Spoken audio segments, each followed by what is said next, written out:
So, I've been watching Has-Been Hotel. Boo! You stink!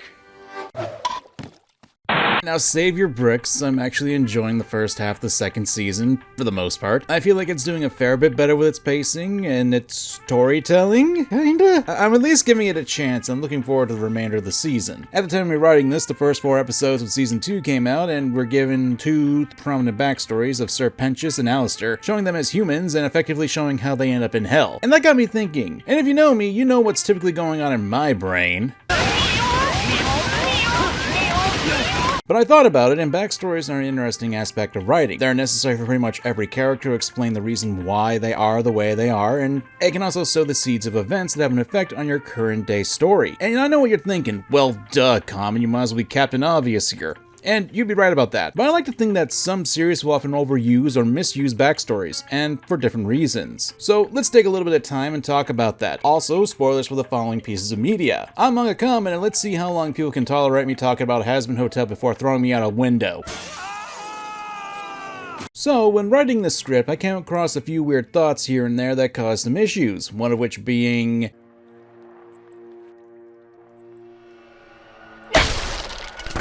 Wait, that's not right. Gotta undo that.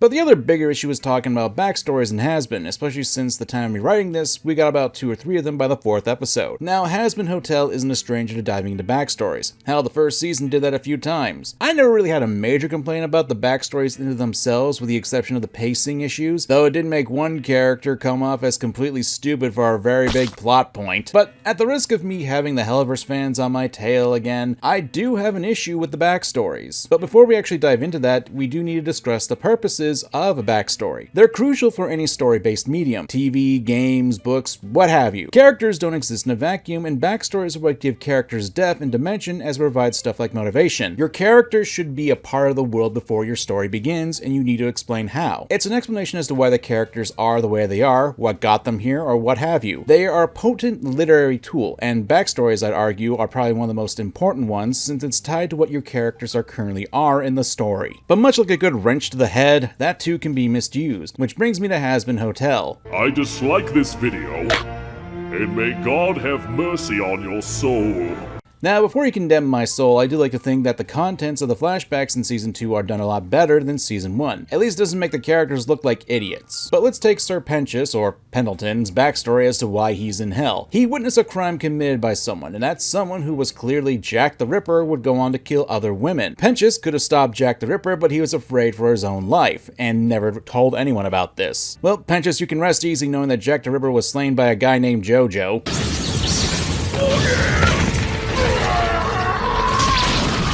Though I personally do not like the direction of the backstory for Pentious, where his only crime was cowardice, from a writing standpoint it does make sense for his sacrifice in the previous season as to why he was redeemed. Now, I do have some other issues with this season so far, but this isn't the video for that. Rather, the bigger issue and concern is with Alistair. Ah yes, the big mysterious threat, the radio demon. We get his backstory where it turns out he's a psychopath who killed people and was actually making a deal with a devil. Rosie, the cannibal leader. Okay, so putting aside all the questions that I have what makes Rosie so special, what exactly was the point of this backstory? To explain Alistair's past? I mean, Rarity knew that he was a freak who loves to kill and finds pleasure and despair in making others go tortured, but apparently he was always like that even as a human. It doesn't really add anything to Alistair's character other than giving the fact that he got his powers from Rosie, but that doesn't give him a new light or anything. With Sir Pentious, it at least gave an explanation as to how he was able to be redeemed, and expand upon his mortal life, and that would make sense. But with Alistair, you could have easily cut the flashback out of his human life, and then the conversation and song with Rosie, and nothing would have changed. If anything, it's redundant, and it adds to the backstory dump. Now, if I were to add this to the previous season, Has-Been Hotel does have a bit of an issue with flashback dumping. It's exposition that can bring the story to a standstill and at worst can make characters look stupid. Establishing or showing some aspect of a character or plot is rarely a reason enough to drop a wad of backstory on your audience. Everything, including backstory, should move the main story forward. Sir Pentious' backstory does that by showcasing that redemption isn't a one-size-fits-all, and it's personal. What does the inclusion of Alistair's backstory do? Most is to showcase that Rosie Rosie is powerful enough to make him the strongest overlord, and how does that move the story forward? Rosie was basically a side character who was elevated to importance now, so unless that's being worked on, I don't see how this adds to the story, especially since the backstory is only shared with the audience and the two people already know about the story. It's not like the other characters were around to learn this fact about Alistair, and even if they were, would that change anything? The point of this is there needs to be a reason why the backstory is being brought up, and it needs to propel the story forward. Hell, I could even argue the backstory between Alistair and Vox did a better job since it actually explained the animosity between the two. And while I have issues with how Hazbin Hotel is handling its backstories, they're not the most egregious when it comes to the issues I have when backstories are used. There are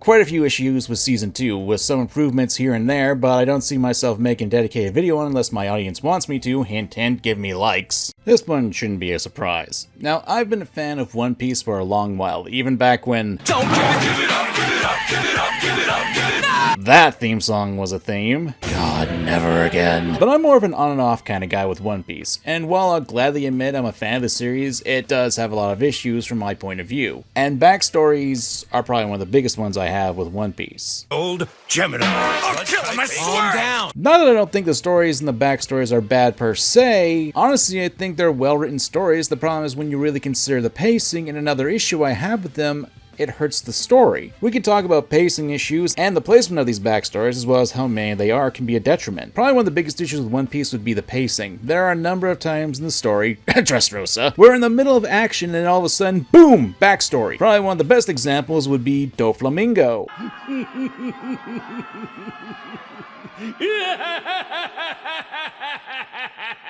Now, I love this villain to the point where I've made a video discussing why I think he's a compelling villain, and his backstory is a major factor as to why I enjoy him like that. But the problem is the placement as we're getting some key points in the conflict between Doflamingo, Law, and Luffy, but we stop and go into detail about the backstories of these characters. Doflamingo's backstory is tragic and does an effective job of explaining how he got to be so messed up and his ties to celestial dragons, but by the time it ends and we get back to Gear 4, the pacing feels real off. Imagine if during the Luffy versus Lucci fight, instead of a quick and concise backstory showing how cold-blooded Lucci was, killing 500 soldiers of a kingdom to stop a hostage negotiation, we got his full life story for about 50 chapters. It killed the pacing. And I need to state again, most of the time the backstories themselves are interesting and well done, fleshing out a character or aspect of the world for the audience to understand what's going on or to get a better grasp of the world's events. It's just sometimes when we're in the midst of some important events happening, we suddenly have to stop and explain more about these things to add more context. It's kneecapping when it comes to storytelling. Even if there's action or important lore that can add to the current events, it can still be jarring, especially when it takes so much time. Compare Eni's Lobby's flashback, tied to her choice to live, with Odin's 40-episode detour. One serves the crew, the other serves the wiki and the world building. Of course, there's a bigger issue I have, personally, with how flashbacks are used in One Piece.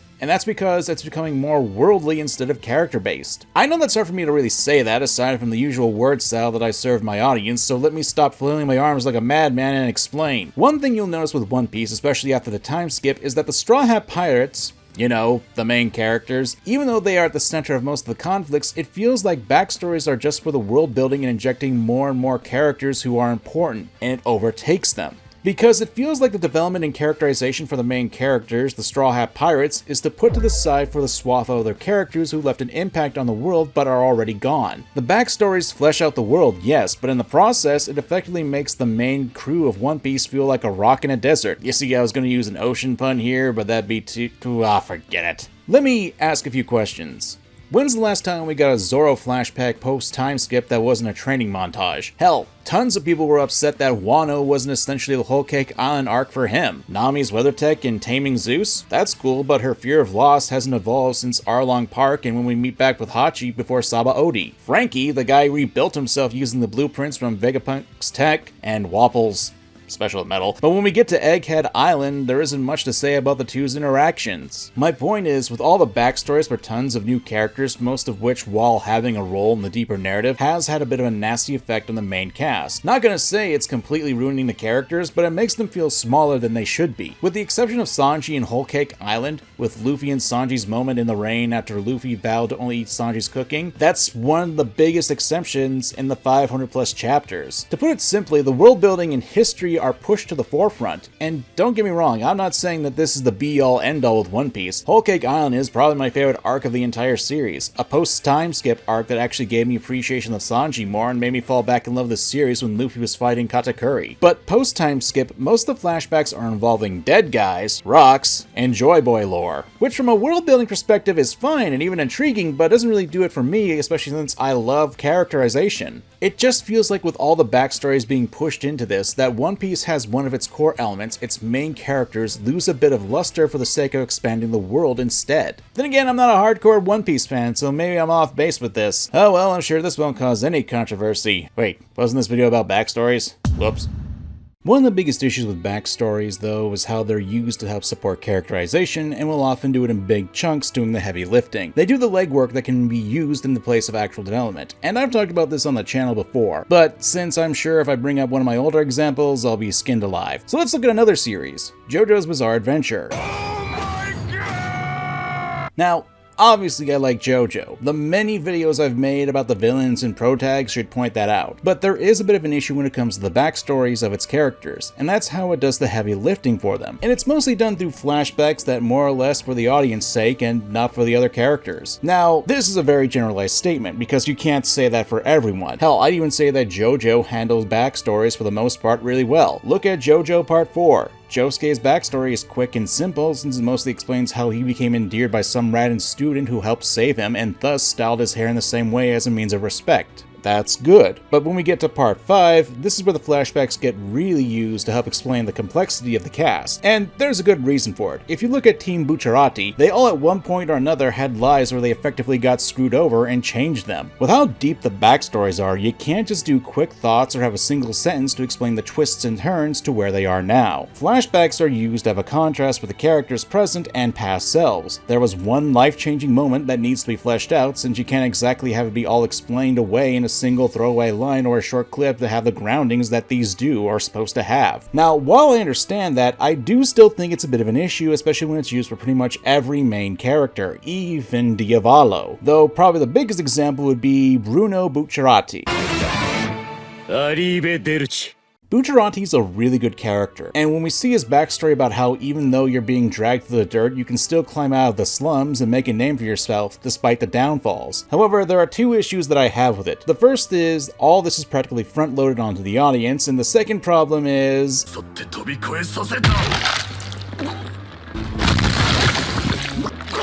he dies pretty much the next moment we learn this information. It'd be dishonest for me to say that this is emblematic of JoJo death, but it's something that I don't really like. Learning a character's backstory right before or after they die doesn't really do anything for me because, well, the character's dead. Granted, Bucciarati does live, kinda, after this, so it's not so much an issue, but the backstory issue I have is that it's pretty much delivered as exposition directly to the audience in an artificial way. Again, the issue lies with the One Piece stuff again. We, the audience, are privy to a lot of this information, but are the actual characters told about this stuff? I'm sure there's going to be people in the comments who are going to point out that there are direct scenes of characters going, so this is what happened, and I get it. In addition, a flashback ultimately is going to be the more entertaining choice rather than a character spouting off exposition, obviously. But I don't believe it's a single choice to be had here. Keeping with the Bucciarati example, there could have been points where Bucciarati could have reminisced earlier about his past. Take, for example, commenting that even though Giorno is so young to join the Passion, he's not one to talk since he sought to join the family when he was 12. I mean, Giorno is only 15. You can't really tell that by looking at him, but he's only 15. A pretty young age to join a life of crime. It's something that could be used to hint at Bucciarati's backstory, a breadcrumb as it were, which also entices the audience to want to see why Bucciarati joined up with the mob at such a young age. I believe doing stuff like this not only adds complexity to your characters, but once you do the reveal of their backstories and past, then it's not all completely front-loaded onto the audience. It also hints to the actual characters of the story about the others' past, and it not makes it feel like it's just the audience learning this information for the context. Granted, this is all up to your personal taste. I prefer to have my backstories be drip-fed and lead up to big events. Take, for example, Kamen Rider Gav, which I think does what I like best with its backstory information, all the while being goofy.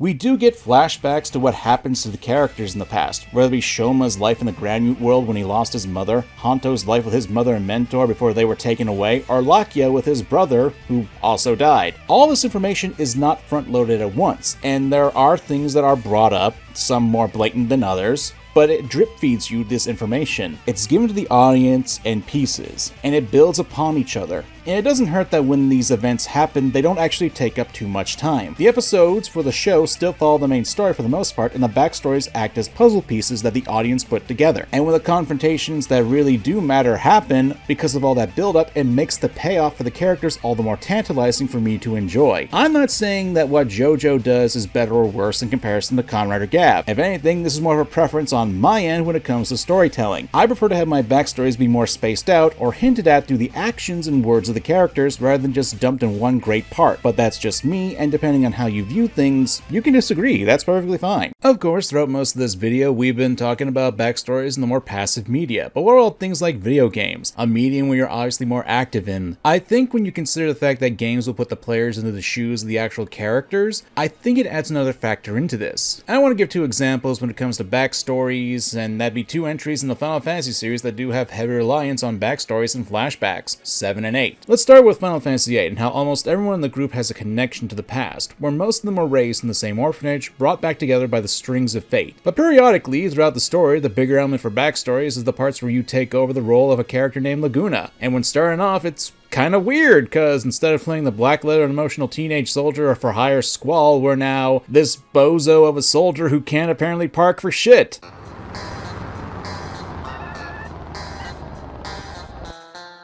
And gets leg cramps when trying to talk to attractive women.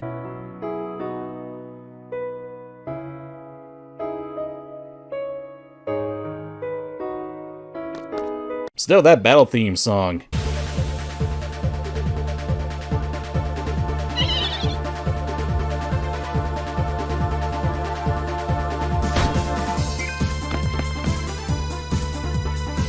Damn, that's amazing. Yeah, we learn the history of another character called Laguna, who at the start of the game feels really disconnected to what's going on. And when you get to the second dream sequence, you kind of learn he's a bit of an asshole to his friends, willing to chuck them off the side of a cliff just when they're injured.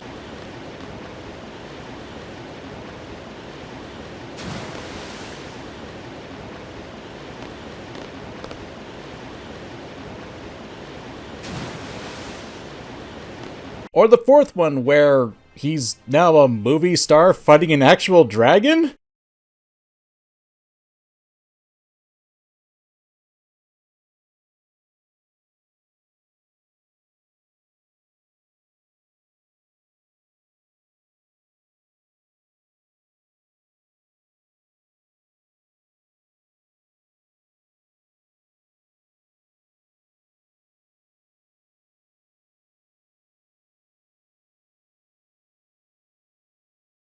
Well, that took an unexpected turn, but the point I'm getting at is Laguna is a pretty important character in the narrative, and these dreams are created by another important character as well. I'm being a little vague here since it can be a little complicated for a Final Fantasy game, and I don't want to go too deep into this video, but point is, we're introduced to the backstory and character of Laguna before the actual cast of Final Fantasy VIII meet him, and we get to see his inner thoughts and see what his life is like, getting a vibe for his character. And I think this is acceptable because we, the players, are actually able to interact and fight with Laguna as the player character at times. Typically, when you're more active in something, your attention is drawn to other aspects, so we'll be a bit more forgiving on the issues that I brought up in other sections. In the case of Final Fantasy VIII, the fact that we get 3 new characters completely separate from our usual cast with their own personalities, fighting techniques, and storylines act as a bit of a break in the story. But because this eventually gets tied to the narrative in the last acts of it, Laguna doesn't come out of nowhere, and we can actually see his own journey as well. It's also a reason why I like Final Fantasy VIII's predecessor too in this regard, Final Fantasy VII, since it has both interactive and cinematic backstories.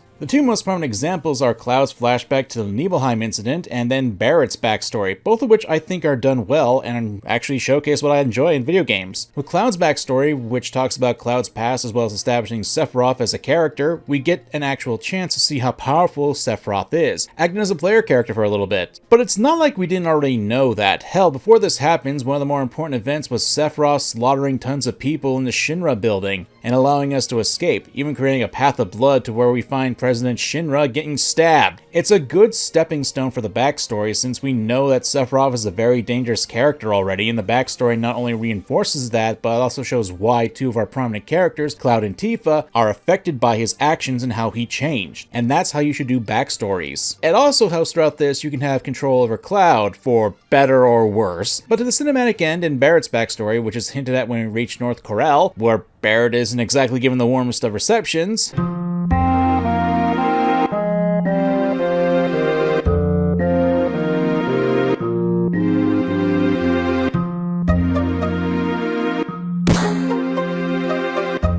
the people cussing him out, blaming him for destruction of the town, and then we're given a bit more backstory with a flashback before entering the Gold Saucer.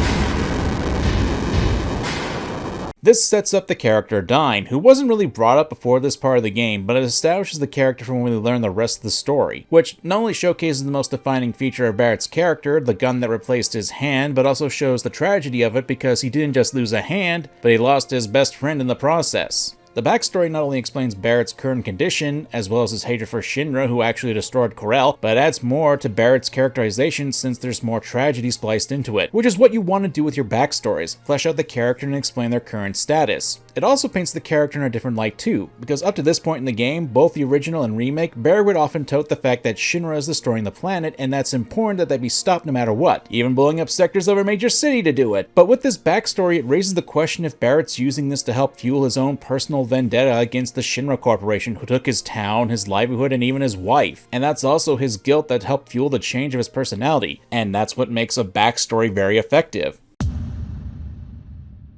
Now this brings up an interesting question. What about stories that have the backstory being alongside it? There are a few examples that can help with that. If you read the disclaimer for spoilers, you can probably tell what I'm talking about by process of elimination. Yeah, Frieren and The Last of Us 2. I've never really talked about Frieren on the channel before, but to give a quick summary of the manga and show, we follow an elf named Frieren, who's lived for many years as you do when you're an elf. Where is this vixen of which you speak? You've been looking right at her, Zine.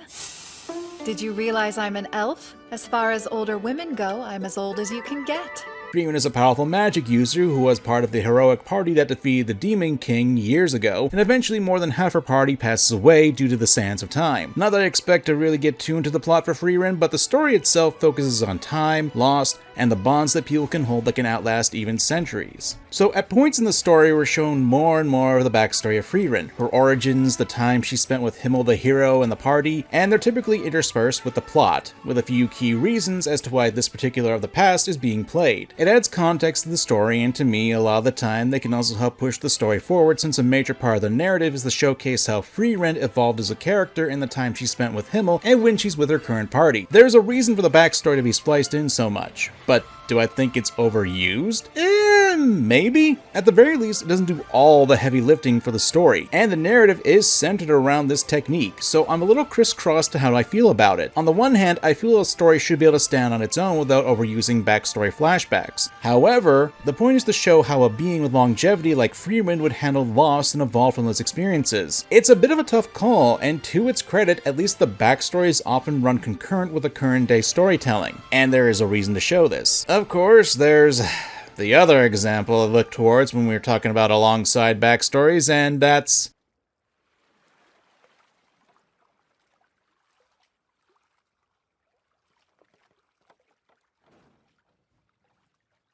Look, it's been 5 years with this game, and I'm not going to be completely negative with this example, but I do have a positive and negative one featuring this game. If you're not familiar with this story, where the hell have you been for the last 5 years on the internet? Look, the story of this goes like thus. Original protagonist of Last of Us, Joel, gets whacked off by a character named Abby right in front of Ellie, And then we follow Ellie as she hunts down Abby in a fit of revenge, killing so many people in the process so she should have no problem killing Abby when she has her right where she wants her. Foreshadowing as a narrative device. Joking aside, we're shown backstory of what happened between the first and second game. Joel and Ellie exploring the Wyoming Museum of Science, Ellie learning how to play guitar from Joel, and even Ellie learning the truth of what happened with the Fireflies at the end of the first game, and her essentially cutting ties with Joel. And this is done in service to add context to the relationship between Ellie and Joel, making the player saddened at the loss of Joel and really hooking them into the drama that happens afterwards. It motivates the player to want to help Ellie get vengeance on Joel, or at the very least allows people to understand why Ellie wants to get revenge, even if you haven't played the first game, which I don't know why you'd start with the second game in this series, but whatever. But that's when we get to the bad example. Basically, after spending all that time with Ellie in the current day portion of the game and seeing everything that transpired through her flashbacks, we're then slammed with Abby's backstory before we take over for her for most of the remainder of the game. I'm not even really going to talk about her backstory because while I understand what the writers were going for, one of the biggest critiques of the game that I've seen that actually makes sense is that the sudden pivot to learning about Abby wanting to kill Joel was enough to break someone's ability to continue the game. That's because we spent dozens of hours playing as Ellie, seeing the backstory of her relationship with Joel, and seeing what Ellie lost. Then we're just expected to see the other side, the person that we've been hunting. Now, there are plenty of people who can look past this and continue playing. To those people, I respect you, but there are others who find this whiplash of clashing backstories to be a detriment, especially since this effectively front-loads everything onto the player to give context as to what Abby wanted to do to Joel. It's kind of like sticking a knife in a toaster.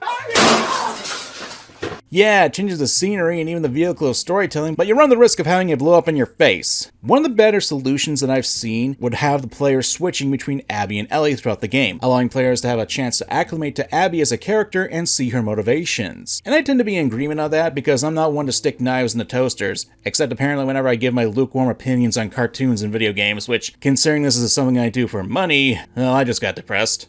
So, fun fact, I've kind of been conflating both backstory and flashbacks in this video, but there's a bit of a good reason, since flashbacks are often the go-to stories to be given to audiences. I'm not saying it's a bad literary tool, in fact, it's necessary, especially if you got a visual medium going on, but the problem is that backstories and flashbacks can be used quite poorly. A backstory should answer a prominent question. What was the character like before the current story? And I think a second question should be, how does this backstory affect the character? I think when it comes to a character like Alistair and his backstory, it's just kind of boring to me. He was a psychopathic murderer in his real life, and hell, he's pretty much the same thing now. It doesn't add anything to the character, it doesn't explain why the way he is. The only thing it added was he made a deal with Rosie to become an overlord, but that doesn't really change the character much in my opinion. As opposed to Barrett's backstory, it adds a tragic element to the character and explains his mindset. It makes him feel a lot more real and not over the top. And the placement of a backstory is also something to consider, because if it's explained all at once, that grinds the story to a halt, or if it's explained right before a character dies, it feels artificial to me. Of course, those are just my thoughts on the matter. What do you guys think? Are there backstories you think are done well or poorly executed? Let me know down below, and if you enjoyed the video, leave a like. And if you're on mobile, consider using the hype feature to help put the video into the algorithm. It really does work. I'm MangaKamen, and... arrivederci.